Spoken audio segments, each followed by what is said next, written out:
Kampung yang kedua pula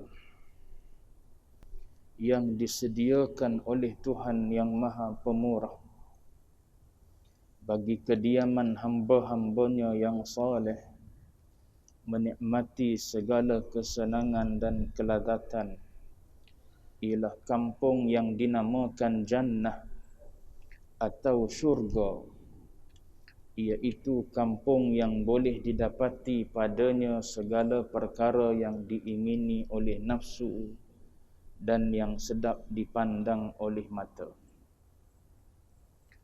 Tuan-tuan muslimin, muslimat, jemaah yang dirahmati Allah sekalian, alhamdulillah, pertama dan selama-lamanya kita panjatkan puji syukur pada Allah dengan izin taufik hidayah Allah Ta'ala jua pada malam ini kita sambung kembali bacaan kitab Mastika Hadis.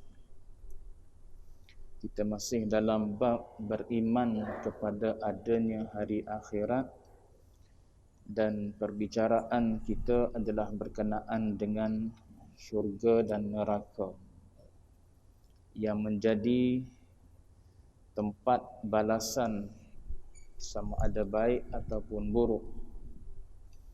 Dua tempat ini sahaja yang bakal kita diami setelah berlakunya kiamah, sama ada ke syurga ataupun ke neraka. Jadi sebelum daripada ini kita dah baca dua hadis, dimuatkan dalam dua hadis sahaja berkenaan dengan tempat tinggal yang pertama iaitu neraka. Sambungan pada malam ini tempat tinggal yang kedua iaitu syurga. Jadi dia sebut kampung yang kedua.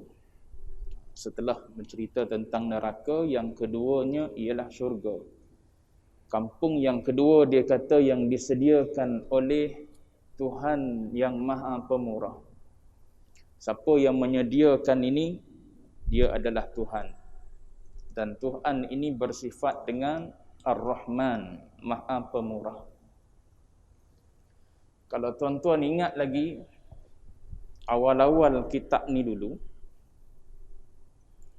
awal ni maknanya banyak tahun lah tuan-tuan ni, sebab kita pun dah nak habis dah kitab ni, jilid yang pertama. Waktu perbahasan berkenaan dengan Bismillahirrahmanirrahim, ada saya sebutkan berkenaan dengan kalimah Ar-Rahman, yang kita bahasa Melayunya kita alih bahasa jadi Tuhan yang Maha Pemurah. Ar-Rahman, Allah Ta'ala, bahasa Melayu kita terjemah jadi Tuhan yang Maha Pemurah. Bila sebut pemurah ni tuan-tuan, maknanya Allah Ta'ala ni bersifat dengan sifat boros. Orang yang pemurah ni orang yang boros lah, maknanya dia senang berbelanja. Tengok orang ni dia bagi RM5, orang ni dia bagi RM10. Asal ada duit di tangan dia, dia bagi pada orang. Itu orang yang boros. Ada duit je dia membeli. Itu orang yang boros.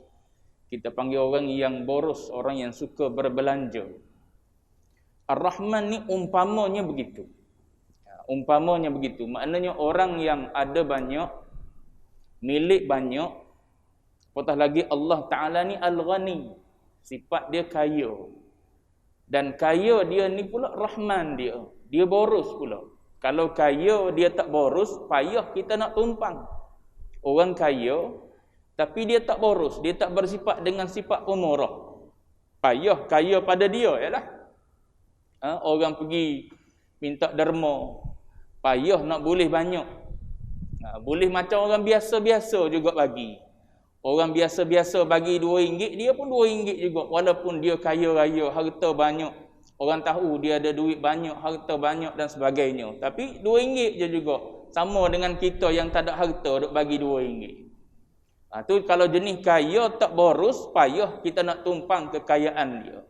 Allah Ta'ala ni Ghani tapi Rahman.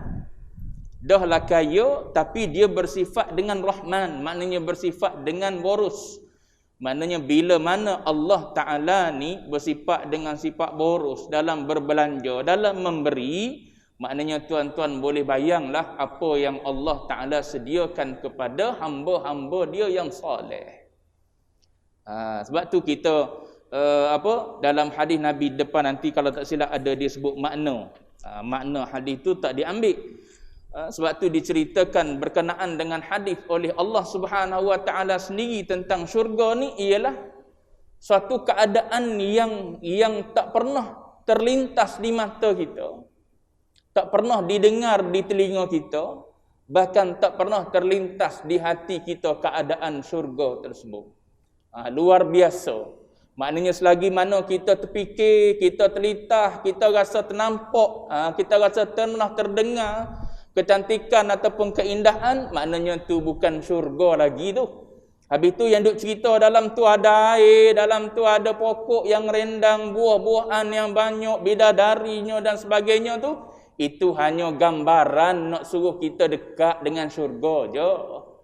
Serupa ke dengan apa yang disebut oleh bahasa tu?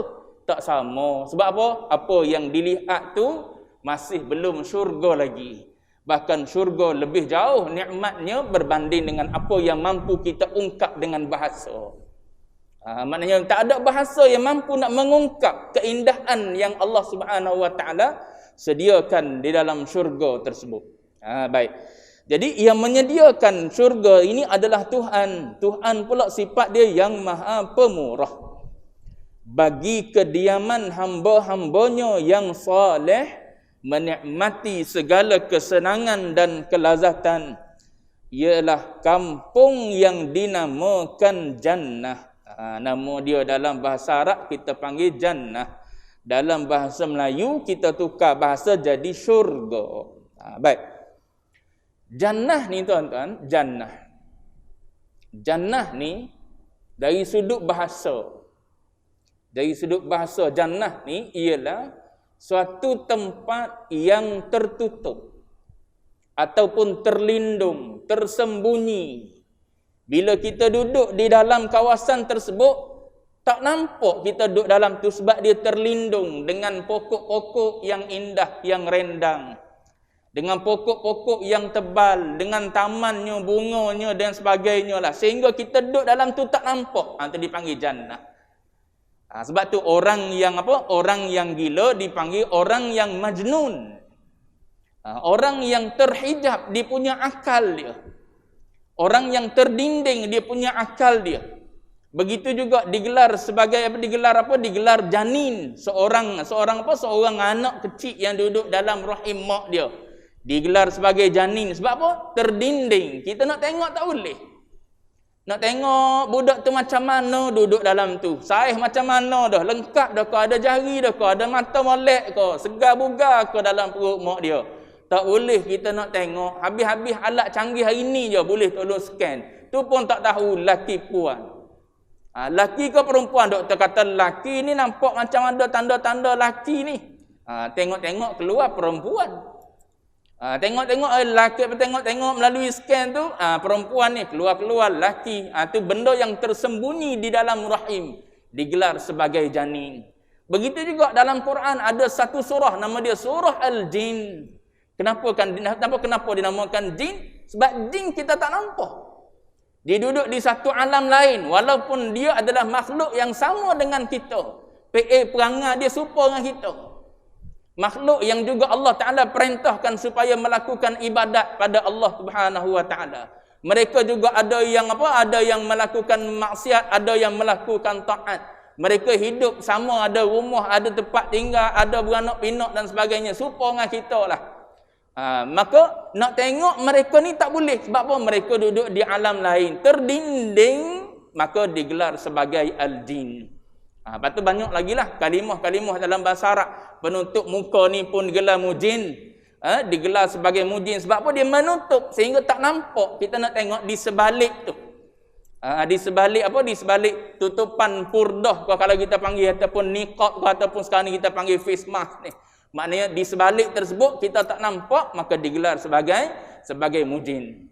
Begitulah Jannah ni Satu tempat yang mana bila kita duduk dalam tu orang tak nampak disebabkan terlalu indahnya tanaman yang ada di dalam kawasan tersebut. Itu ulama bahas dari sudut bahasa. Lepas tu dari sudut syariat, makruf lah. Satu tempat yang Allah Subhanahu Wa Taala sediakan untuk membalas bagi hamba-hamba dia yang soleh. Baik. Dinamakan jannah atau syurga. Syurga tu alih bahasa lah daripada bahasa Arab kepada bahasa Melayu.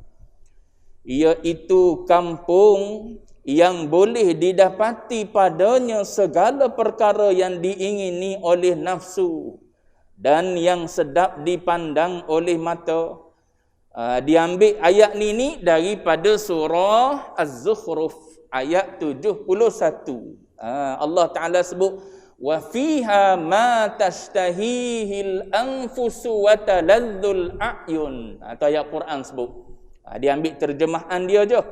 Maknanya Allah Ta'ala cerita tentang syurga ni, apa yang ada di dalam syurga tu ma tashtahihil anfus wa taladzul a'yun. Semua yang ada dalam syurga tu semua yang diingini oleh nafsu kita. Sebab tu dalam banyak hadis-hadis yang lain menceritakan tentang syurga ni, manusia yang jadi ahli syurga ni diberi kekuatan pada mereka 100 lelaki. Dari sudut makannya 100 lelaki, kekuatan 100 lelaki. Minum begitu juga 100 lelaki. Sukanya kita makan makanan yang ada dalam syurga tersebut. Umpama 100 orang makan. Sekarang ni kalau kuat setara mana pun kita makan habis-habis 2 pinggan, 3 pinggan, yo kita tambah. Kali pertama tak cukup lagi tambah kali kedua, kali ketiga, kali keempat orang kata belojing lah. Makan banyak. Cuma nak sebutnya dalam syurga ni siapa 100. Kekuatan kita makan. Sebab apa? Sedap sangat makanan yang ada di dalam syurga tersebut. Begitu juga dengan apa? Dengan minumnya. Begitu juga dengan kekuatan bersama dengan pasangan. Allah Ta'ala berikan kekuatan sehingga 100 lelaki. Itu semua benda-benda yang digemari oleh manusia di dunia tu.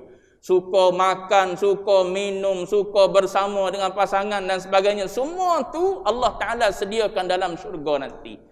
Sebab tu syurga ni biar jadi agenda dalam hidup. Biar jadi agenda yang kita fikir tiap-tiap hari. Nak pergi ke syurga, nak masuk syurga. Sebab tu sahabat-sahabat Nabi didedahkan oleh Nabi ataupun diceritakan oleh Rasulullah tentang syurga ni. Ada sahabat kata seolah-olah aku tengok syurga dengan mata kepala. Itu maknanya Nabi duduk dengan sahabat cerita tentang syurga sampai peringkat aku duk berasa macam tengok dah dengan mata kepala syurga ni. Kalau Nabi cerita tentang neraka seolah-olah macam aku tengok neraka tu depan mata aku. Itu agenda yang Nabi tanam dalam diri sahabat-sahabat dia. Sebab tu kok mana pun duk mikir pasal syurga. Ada seorang lelaki Ansar. Rajulun Ansar datang bertemu dengan Rasulullah. Nabi tengok pada lelaki Ansar ni, Nabi kata mali araka mahzunan. Nabi kata kenapa aku tengok engkau ni macam sedih? Maka jawab lelaki Ansar tu, dia kata ada sesuatu yang aku sedang fikirkan ya Rasulullah. Nabi tanya mahwa, apa benda yang kau fikir sampai peringkat kesedihan tu zahir pada wajah engkau. Sampai peringkat kesedihan tu Nabi boleh tengok di wajah. Maka kata sahabat tersebut, dia kata selama ni, dia kata pagi dan petang kami boleh datang melihat engkau ya Rasulullah. Pagi sekali berasa rindu pada Nabi, pergi jenguk Nabi, tengok wajah Nabi, tenang, rasa puas hati, balik. Petang mari pula tengok Rasulullah macam mana, rasa seronok jiwa, balik rumah. Hari-hari duk begitulah, ulang alik nak tengok Rasulullah. Pagi dan petang. Kemudian dia kata kita orang ni boleh duduk-duduk dengan Rasulullah, bersembang-sembang, berbual, bertanya soal agama itu ini dan sebagainya. Tapi dia kata macam mana lah nanti kalau di akhirat, mestilah para nabi, para anbiya ni duduk di tempat yang khas yang Allah Ta'ala jadikan untuk mereka. Mesti mereka ni orang yang tertinggi. Dalam banyak-banyak nabi, ratus-ratus ribu nabi, ada nabi yang istimewa daripada tu dicabut, ada rasul saja, ratus-ratus rasul. Lepas tu daripada ratus-ratus rasul dicabut daripada situ, yang istimewa yang disebut dalam Quran 25. Daripada yang 25 tu dicabut pula yang lebih istimewa lagi, 5 orang yang ulul azmi. Baginda Nabi kita Muhammad ni ulul azmi, mestilah lebih istimewa daripada nabi-nabi yang ulul azmi lain. Maka macam mana aku nak duduk dengan engkau nanti di dalam syurga? Tu yang menyebabkan apa? Sahabat Ansar tu berasa sedih, duk mikir benda tu. Tu kalau kita lah boleh nampak sedih sebab mikir pasal syurga, alhamdulillah lah. Tapi duk nampak gaya duk mikir pasal Covid ni lah. Duk mikir pasal Covid, duk mikir bila nak boleh rentah negeri ni. Puas dah duk main dalam KS Selangor ni, nak pergi Putrajaya pun tak boleh dah sekarang ni. Dulu boleh. Sekarang ni nak pergi Putrajaya pun tak boleh. Duk main ke KL Selangor ni lah itu. Letih tu gitu. Jiwa tu pun duk berasa sepik je. Nak pergi ke mana ujung-ujung minggu terutamanya. Boringnya duk tengok muka ni je tiap-tiap hari. Tu zahir di muka kita. Nampak puas, nampak boring orang boleh tahu. Sahabat duk mikir pasal nak duduk di syurga nanti dengan Rasulullah. Soalan ni Nabi tak jawab. Sebab apa? Wahyu tak turun. Kemudian bila dah begitu turun jawapan daripada Allah Subhanahu wa taala. Allah Taala turunkan ayat Quran, "May yuti'illaha war rasul fa ulaika ma'al ladzina an'ama Allahu 'alaihim minan nabiyyin was-siddiqin wasyuhada'i was-salihin." Hingga akhir ayat. Allah Ta'ala waktu turun ayat, siapa-siapa yang taat pada Allah, siapa-siapa yang taat pada Rasulullah, man yuti'illaha war rasul. Dua ni prasyarat dia. Syarat untuk mu nanti duduk dengan Rasulullah, duduk dengan ma'an nabiyyin, bersama dengan para nabi. Pas syurga ni tingkat. Bertingkat. Nabi sebut bertingkat. Orang yang ada di tingkat atas, dia boleh turun ke tingkat bawah untuk ziarah. Tapi orang yang ada tingkat bawah tak boleh naik tingkat atas. Tu lebih gitu syurga ni. Pas kalau kita duduk tingkat bawah nak naik bertemu dengan tingkat 7, tingkat 8 atas tempat para Nabi Rasul. Jawab dia dak lah kalau kita duduk di bawah. Tu kalau duduk di bawah. Takut tak ada nama dalam syurga tu, wal'iyadzubillah. Tak ada nama dalam syurga gak, jawab dia ada nama di dalam neraka tu, wal'iyadzubillah. Minta jauh. Cuma nak sebutnya ialah para nabi ni duduk di tingkat atas sekali. Pas Nabi cerita, Nabi sebut dalam hadis-hadis dia yang lain, Nabi kata syurga ni di antara satu tingkatan dengan satu tingkatan, 6 ke 7, 7 ke 8 tu Nabi sebut umpamanya mu duduk di bumi ni, Nabi kata mu tengok ke bintang yang atas sekali kecil tu. Itulah tingkat yang atas pula. Oh jauh, nak boleh ke siapa di sana? Nak pergi tu jawabnya tak. Maknanya kalau kita ni duduk tingkat bawah, maka kita tak akan bertemu dengan orang yang berada di tingkat atas. Sebab tu Nabi ajar pada kita kalau nak minta syurga, minta al-firdausil a'la. Minta supaya boleh duduk di dalam syurga firdaus, syurga yang paling tinggi sekali bersama dengan para anbiya. Minta lebih, kalau tak dapat pun tak apalah, boleh yang kedua yang apa? Bawah daripada tu paling-paling tidak. Ni minta yang rendah sekali. Takut yang rendah sekali tu tak dapat gak, kira tak ada nama lah kita dalam syurga. Tu para sahabat jadi agenda dalam hidup mereka, duk fikir perkara-perkara yang boleh menyebabkan mereka ni boleh duduk sekali dengan kekasih mereka, iaitu baginda Nabi. Baik. Jadi syurga ni ialah semuanya ialah perkara yang diingini oleh nafsu dan yang sedap dipandang oleh mata. Juga kampung yang ada padanya perkara-perkara yang tak pernah dipandang oleh mata, tak pernah didengar oleh telinga dan tak pernah terlintas di hati manusia. Ini terjemahan daripada hadis Nabi. Ada satu hadis yang Nabi sebut berkenaan dengan keadaan dalam syurga. ma tastahihil anfusu wa taladzul a'yun. Pernah Nabi kata wallazi nafsi biyadih. Maknanya Nabi sebut dalam keadaan Nabi bersumpah. Demi diri aku ni di dalam kekuasaan Allah Subhanahu wa taala. Nabi kata orang yang ada dalam syurga nanti bila mana mereka menikmati makanan yang disediakan dalam syurga.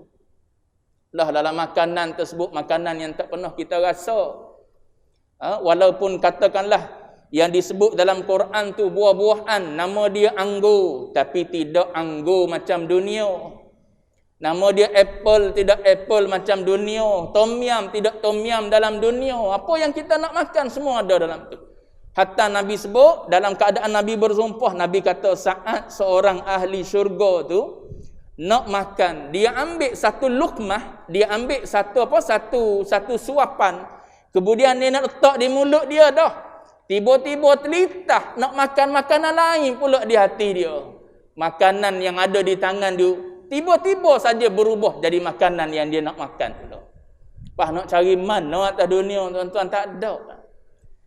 Kita kalau roti bakar agak takkan jadilah roti pizza. Kok mana kena cari lain pula. Nak makan pizza banyak pula kena habis. Tapi di dalam syurga nanti duk di tangan kita roti telur burung, ya ke? Nak makan roti telur burung, ada dah depan mata kita, nak suak dah ni. Tiba-tiba teringat nak makan roti sedap lagi dengan kari kambing pula. Mari tu apa yang kita nak tu. Sebab tu dalam ayat Quran banyaklah cerita tentang nikmat dalam syurga. Duk atas katil je. Sambil baring nak makan, maka daan pokok tu mari turun dekat dengan kita, kita pun petik ambil makan. Tu nikmat yang ada dalam syurga. Sebab tu suruh jadi agenda. Suruh jadi agenda dalam hidup kita. Mikir itulah tempat yang kita targetnya, tempat yang kita nak pergi. Sebab tu bila kita baca hadis-hadis gini, dia di antara hadis yang berbentuk targhib. Hadis yang berbentuk nak galakkan kita supaya beramal ibadat, supaya beramal soleh, supaya tingkatkan amal ibadat kita. Sebab nak duduk tempat paling tinggi ni, nak duduk tempat yang paling tinggi bersama dengan para anbiya. Para anbiya ni tak ada lah manusia yang terbaik. Daripada para anbiya yang terbaik tu baginda Nabi kita Muhammad, manusia yang paling terbaik, tak ada orang yang boleh lawan dia. Dari sudut apa sekalipun. Pas kita nak duduk sekali dengan baginda Nabi, maknanya kena jadikan hadis-hadis macam ni hadis-hadis yang memotivasikan kita untuk beribadat pada Allah Subhanahu wa taala. Baik. Kita duduk dalam bulan Rajab, bulan Syaban ni bulan ibadat ni berlaku ni. Bulan ibadat, jangan tertinggal. Jangan ketinggalan daripada amalan yang dilakukan oleh orang-orang soleh dalam bulan-bulan ini. Sebab bulan Syaban ni salah satu daripada bulan yang disebut oleh baginda Nabi, ramai orang yang alpa, ramai orang yang lupa. Sebab apa? Dia duk mikir Ramadan nanti tak boleh dah nak makan siang. Bulan ni dia nak puaskan makan. Dia duk mikir bulan Ramadan nanti 30 hari, 29 hari tak boleh dah nak makan siang ni. Maka bulan Syaban ni lah kita ambil peluangnya. Nak buat potluck apa benda lak tak tahu. Cuma itulah di antara yang disebut oleh baginda Nabi, bulan yang ramai orang yang lalai tentang kelebihan yang ada di dalam bulan Syaban ni. Apatah lagi kita dekat dengan dengan nisfu Syaban, di antara malam yang mustajab doa, minta dengan Allah Subhanahu wa taala. Salah satu daripadanya minta syurga. Jangan terlupa minta syurga dengan Allah Subhanahu wa taala. Biar selalu ada dalam doa-doa kita minta syurga ni. Baik. Pendeknya, segala kesenangan, kesukaan dan kelazatan yang disediakan Tuhan untuk hamba-hambanya yang soleh menerimanya di kampung yang tersebut tidak dapat diberikan dengan tepatnya oleh sesiapa pun. Yang ni dalam surah Sajdah.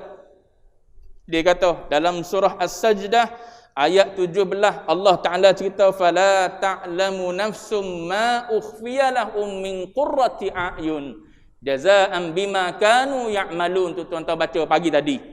Pagi tadi subuh tu duk cerita tentang syurga. Fala ta'lamu nafsun. Maknanya syurga ni ialah diri kita tak tahu apa benda yang Allah Subhanahu wa taala sembunyikan untuk ahli syurga ni daripada nikmat-nikmat yang besar-besar. Nikmat-nikmat yang hebat-hebat ni.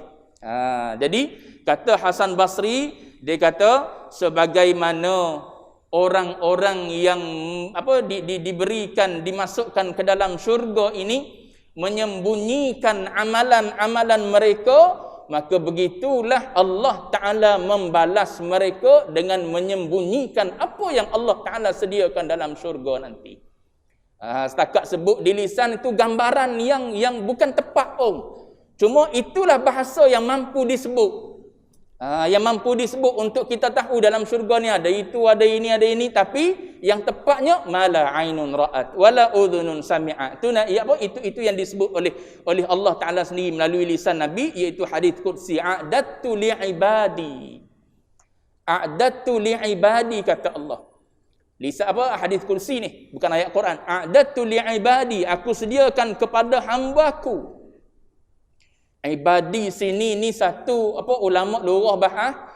Ibadi ni bila mana Allah Ta'ala menyandarkan perkataan hamba dengan diri dia, hamba aku. Maknanya sini lambang tashrif daripada Allah. Maknanya lambang seseorang hamba tu mulia di sisi Allah Ta'ala. Sehingga Allah Ta'ala sanggup menyandarkan nama hamba tu pada diri dia.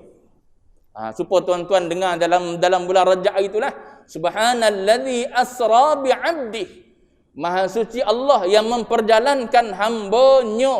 Itu dia sandarkan sifat kehambaan yang ada pada Rasulullah pada diri dia, pada zat Allah Subhanahu wa taala. Maknanya dia mengaku bahawa hamba tersebut adalah hamba dia.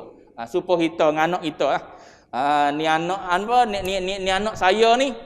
Bila anak saya tidak, maknanya kita berbangga dengan anak ni. Apatah lagi orang tengah cerita tentang tentang kejayaan dia. Kejayaan dia beroleh itu ini. Anak siapa ni, orang nak tanya. Anak saya. Bangga kita. Itu maknanya begitu ibarat daripada Allah Ta'ala, a'datu li'ibadi. Aku sediakan kepada hamba-Ku. Maknanya hamba yang macam mana ni sehingga Allah Ta'ala sanggup menyandarkan diri dia dengan hamba tersebut. Apa lebih kita? Apa lebih kita sampai peringkat Allah Ta'ala mengambil kalimah hamba tu disandarkan dengan zat dia yang maha suci. Setinggi mana pun, sehebat mana pun ibadat kita, semua taufik daripada Allah Subhanahu wa Ta'ala. Allah Ta'ala yang mentaufikkan. Bolehlah kita semayang, Allah Ta'ala taufikkan. Bolehlah kita buat amal ibadat itu ini dan sebagainya. Maknanya semuanya adalah taufik hidayah daripada Allah Ta'ala. Dia yang menganugerahkan. Kemudian bila kita duduk dalam keadaan demikian, dia pun sandar. Inilah hamba aku yang aku sayang, yang aku suka. Maka dia puji, dia angkat hamba tersebut. Itu di antara tashrif yang ulama-ulama sebut. Apatah lagi, bila mana Allah Ta'ala cerita tentang syurga, dia kata, syurga ni ialah mala ainun ra'at.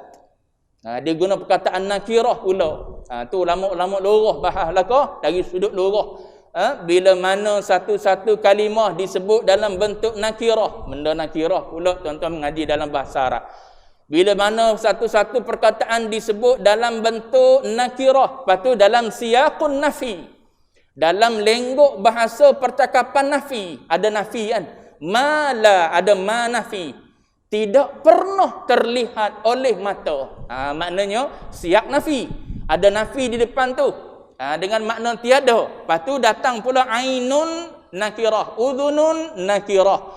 Maka kata ulama lurah, situ Allah Ta'ala nak beritahu. Sebab ni hadis kursi, Allah Ta'ala nak beritahu melalui lisan Nabi. Maknanya tidak pernah ada mana-mana mata pun yang melihat syurga tersebut, nikmat-nikmat yang ada dalam tu. Tak ada mana-mana telinga pun yang boleh kata aku pernah dengar dah tentang nikmat-nikmat yang ada dalam syurga tersebut. Mana tadi? Jadi saya sebut tadi tuan-tuan berkenaan dengan hadis hadis tersebut diterjemahkanlah dalam kitab Mastikah Hadis ni diterjemahkan. Cuma saya sebut tadi, lenggok bahasa percakapan Nabi di dalam hadis kursi tersebut menunjukkan kesyumulan. Menunjukkan bahawa semua mata tak pernah melihat apa yang ada dalam syurga. Begitulah juga semua telinga tak pernah mendengar lagi berkenaan dengan nikmat yang ada dalam syurga tu. Habis yang duk sebut-sebut tu, itu hanya bahasa kita yalah, setakat boleh kita gambarkan. Bawah tu disebut.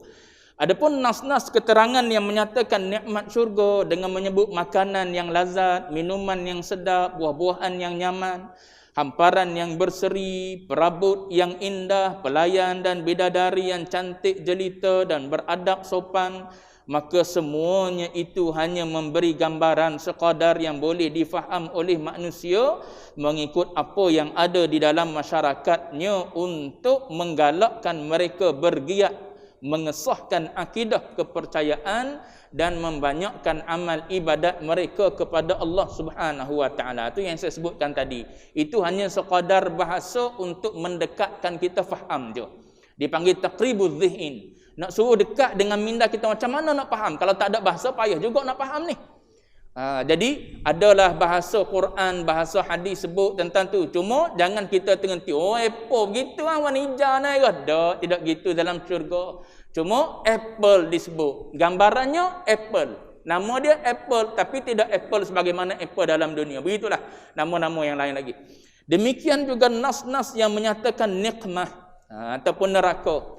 Azab seksa dengan menyebut perkara-perkara yang berlawanan dengan nikmat syurga itu hanya untuk mencegah manusia daripada merosakkan fitrah kemanusiaannya dengan menjerumuskan diri ke dalam lautan kufur dan kederhakaan. Itu yang saya sebutkan tadi sebagai tarhib ataupun targhib.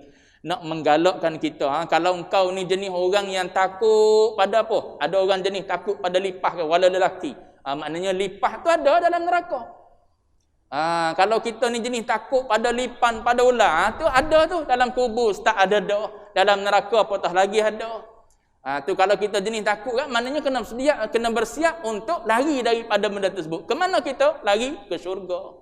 Dalam syurga tak ada kekotoran tersebut. Kalau kita anggap tikus tu haiwan kotor, lipas tu haiwan kotor, maknanya syurga tak ada benda kotor. Makan sebanyak mana pun manusia tak akan buang benda kotor lagi dalam syurga tersebut.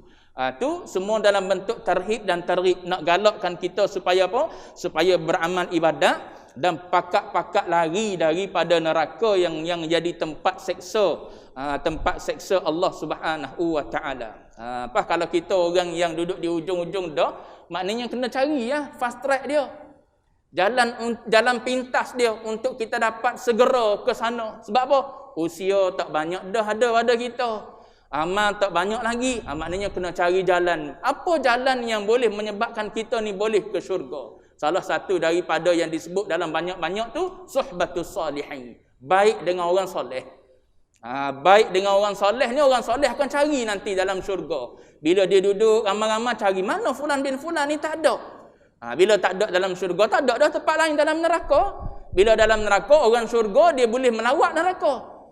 Ahli neraka dia tak boleh melawat syurga. Ahli syurga istimewanya dia boleh melawat neraka. Bila dia nak dia cari sahabat dia yang selama ni duk bersama dengan kita dalam masjid sekali dengan kita, AJK sekali dengan kita, duk buat kerja masjid pun sekali dengan kita, cuma boleh jadi ada dosa yang dia buat secara diam-diam, secara sendiri-sendiri, menyebabkan Allah Ta'ala bubuh dia dalam neraka sebelum masuk ke syurga. Jadi sahabat-sahabat yang soleh ni duk cari mana fulan bin si fulan ni, tak ada dalam syurga, gak maknanya duduk dalam neraka. Bila begitu, minta izin dengan Allah Ta'ala. Allah Ta'ala bagi izin. Bila bagi izin, kita akan dikeluarkan, diangkat oleh malaikat, dikeluarkan daripada neraka tu. Saat kita diangkat daripada neraka, na'udzubillah lah, tidak kita. Diangkat daripada neraka tersebut, ahli neraka yang tengok macam mana dia ni boleh keluar daripada neraka ni, rupa-rupanya ada syafaat daripada orang-orang soleh. Maka pada masa tu ahli neraka akan kata, fama lana min syafi'in wa ma lana min hamimin sadiqin hamim. Maknanya ruginya kita atas dunia dulu tak cari sahabat-sahabat yang soleh yang boleh bimbing pandu kita jadi orang-orang yang baik. Itu di antara fast track dia. Jalan cepat dia untuk kita ni mendapat syafaat orang soleh. Nak harap pada anak kita al-hafuz semua. Nak harap pada tok guru kita berkawan, dok juga kita. Adalah sahabat-sahabat yang soleh, yang jadi kaki mengaji, kaki masjid, kaki jemaah. Sahabat dengan orang-orang ni. Mudah-mudahan dia ke syurga, dia akan cari kita nanti untuk ke syurga. Sebab tu untung jadi apa? Jadi AJK yang tolong cari ustaz-ustaz ni. Sebab ibarat ustaz-ustaz ni orang soleh-soleh. Jadi kita nak tumpang kebaikan yang ada pada mereka bukan sekadar di dunia, bahkan kita nak tumpang kalau boleh di akhirat nanti dia pakat cari mana AJK masjid yang tolong dihubungi, cari dia mari apa, suruh mari bagi ceramah, qiyam dan sebagainya. Maka bila kita tak ada, kita akan dicari, kita akan dikeluarkan daripada apa? Daripada neraka tu. Itu di antara yang diceritakan oleh baginda Nabi di dalam hadis-hadis dia yang banyaklah. Baik. Depan nanti ada 2 hadis saja yang dipetik berkenaan dengan syurga ni. Kita akan tengok dalam kuliah yang akan datang. Boleh jadi kuliah ni selepas daripada Ramadan dan Syawal. Sebab dia duduk di hujung bulan. Jadi wallahu a'lam wa ilmuhul atam.